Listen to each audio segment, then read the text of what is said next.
I'm now joined by Bruno Binetti in Buenos Aires. He's a research fellow at the Inter-American Dialogue. It's a think tank focused on policy for Latin America and the Caribbean. Sir, welcome to the show on Sunday.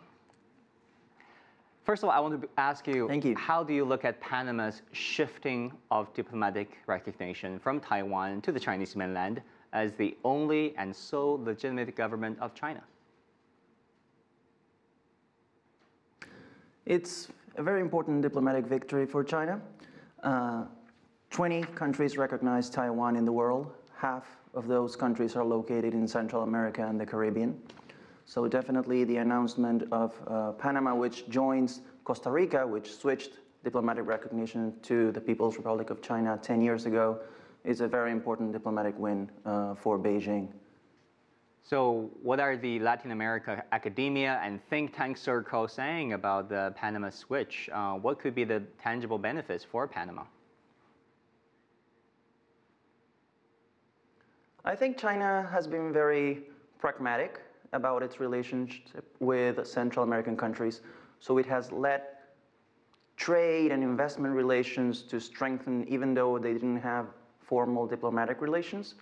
So I think now what Panama and other Central American countries are realizing is that they have much to gain from further cooperation with China. I think, if anything, the fact that more Central American countries are beginning to recognize Beijing will only provide more coherence and strength to Latin American Chinese ties.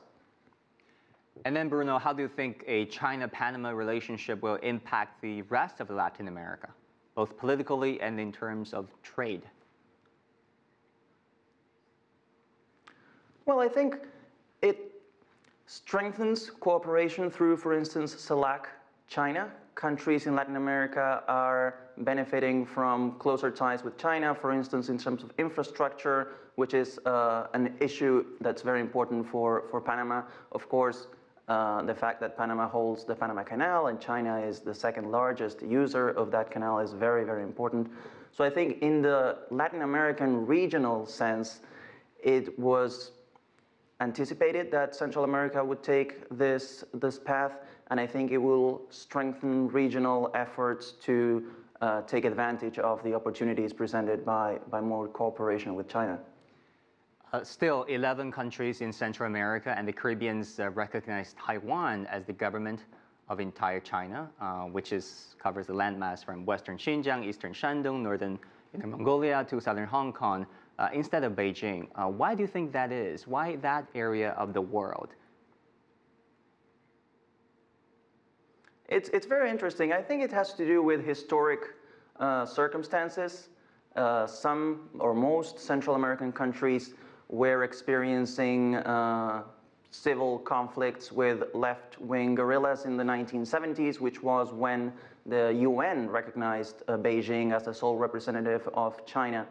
And then Taiwan forged cooperation relations with these countries and somehow managed to maintain this as the last kind of diplomatic stronghold of its strategy. I think that time has come to an end. I think Taiwan is no longer able to compete effectively with China's economic, diplomatic, geopolitical influence and power. And I wouldn't be surprised if in the near future we find that more Central American and Caribbean countries announce similar decisions. Thank you very much, Bruno Binetti from Buenos Aires.